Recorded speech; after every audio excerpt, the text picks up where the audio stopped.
Khofifah tetap kuat karena juga didukung oleh mayoritas partai besar, menengah, dan kecil yang ada di Jawa Timur. Mungkinkah Khofifah bisa tergoyahkan, khususnya ketika menghadapi kekuatan politik Tri Risma hari ini, yang dinilai Tri Risma ini memiliki keunikan kepemimpinan. Hingga kini Khofifah masih terlampau kuat.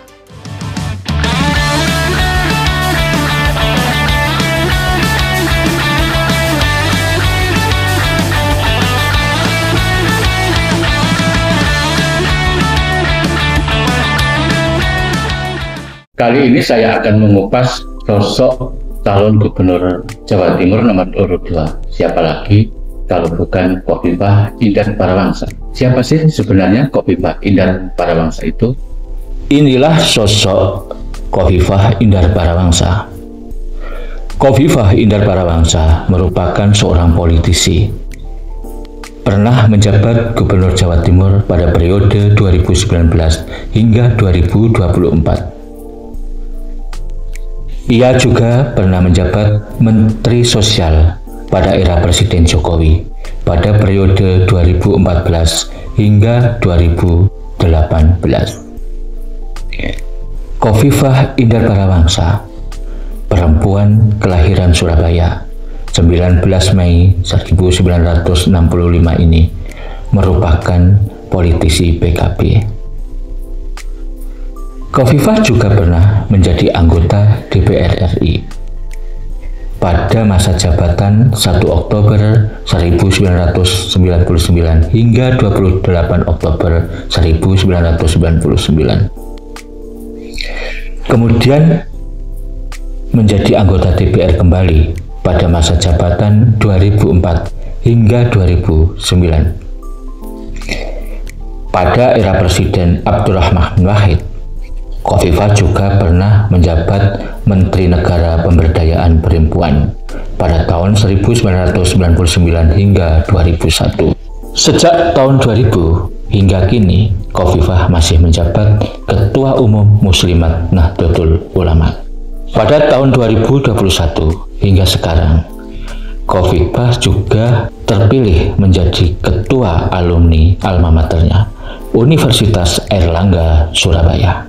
Memang kalau kita baca dari berbagai lembaga survei yang ada, popularitas dan elektabilitas calon gubernur 02 Khofifah Indar Parawangsa ini masih terlampau tinggi. Hasil survei yang dilakukan oleh Indikator Politik beberapa waktu yang lalu, popularitas Khofifah sudah mencapai 92,7%. Kemudian elektabilitasnya hingga kini pada kisaran kurang lebih 61%. Tentu saja ini pencapaian yang sangat tinggi, baik dari aspek popularitas maupun elektabilitas. Dan ini juga membuktikan bahwa penerimaan masyarakat Jawa Timur dengan hadirnya kembali Khofifah mencalonkan gubernur Jawa Timur itu masih sangat tinggi. Ini bisa kita lihat hubungan popularitas dan elektabilitas tersebut. Kalau kita berbicara aspek yang paling strategis, kenapa sih Khofifah ini masih memiliki popularitas dan elektabilitas yang sangat tinggi bila dibandingkan dua calon gubernur yang ada? Tentu saja memang Khofifah memiliki beberapa modal politik yang kemudian mampu mengkapitalisasi popularitas dan elektabilitas itu. Pertama adalah karena faktor petahana. Khofifah yang saat ini masih berpasangan dengan Emil Dardak kembali merupakan calon gubernur petahana.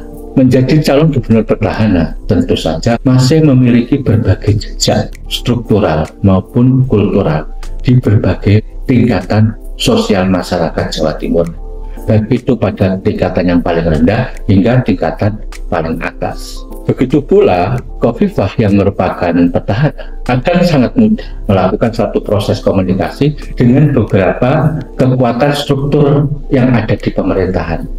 Itulah keuntungan Khofifah ketika menjadi calon gubernur petahana.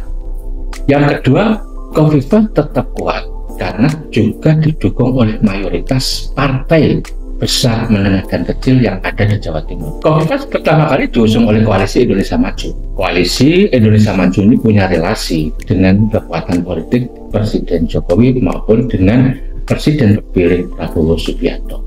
Tentu saja ini akan menjadi daya ungkit, apalagi kemudian masing-masing partai ini mampu memaksimalkan mobilitas politiknya ke akar rumput untuk mendorong keterpilihan Kofifa. Yang ketiga, ada kekuatan struktural dan kultural NU. Siapapun sudah tahu Kofifa itu merupakan aktivis Nahdlatul Ulama. Hingga kini Kofifa masih menjabat Ketua Muslimat NU dengan jabatan struktural dan juga jaringan yang mengangkat ke bawah, memberikan satu keuntungan, dukungan politik tersendiri bagi Kofifa. Meskipun calon yang lain juga memiliki relasi dengan Nahdlatul Ulama, misalnya ada Gus Han dan Luluk Nur Hamidah, tetapi di antara ketiga nama itu Kofifa masih menguasai determinasi simbol dari kekuatan politik NU. Yang keempat adalah soal dukungan politik dari Presiden terpilih Prabowo Subianto. Ini tentu saja berkaitan dengan politik balas budi. Pada waktu itu, ketika terjadi kontestasi pemilihan presiden, Kofifa sangat jelas menjadi bagian dari tim pemenangan Prabowo. Maka ini juga yang kemudian akan ada dukungan moral maupun dukungan politis dari Prabowo untuk kemenangan Kofifa Indar Parawansa. Memang kalau kita telisik, Kofifa memiliki sentimen negatif, khususnya yaitu yang berkaitan dengan dugaan korupsi dana hibah Provinsi Jawa Timur. Apalagi ruangan Kofifa sudah pernah digeledah oleh KPK.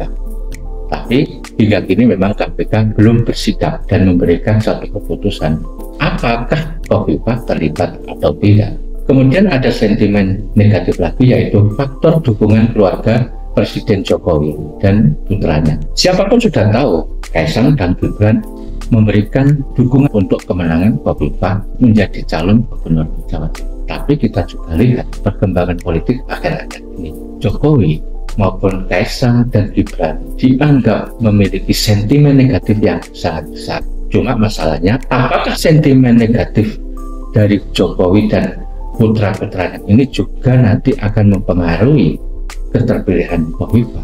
Tentu itu sangat tergantung dengan lawan-lawan politik yang ada. Bagaimana kemudian memaksimalkan dan mengkapitalisasi sentimen negatif ini untuk mendegradasi keterpilihan Kofifa. Atau boleh jadi Kofifa sudah mengunci lini yang memungkinkan untuk memblow up soal sentimen negatif yang ada pada dirinya. Melihat perkembangan politik yang ada, baik dari sisi positif maupun negatifnya, mungkinkah Kofifa bisa tergoyahkan, khususnya ketika menghadapi kekuatan politik Tri Risma hari ini, yang dinilai Tri Risma ini memiliki keunikan kepemimpinan yang lebih menonjolkan faktor personal strong leader. Luluk Nur Hamidah berhasil menumbangkan pertahanan dukungan Kofifa yang berada pada basis Nahdliyin. Tentu kita akan melihat perkembangan selanjutnya. Tapi yang pasti hingga kini Kofifa masih terlampau kuat.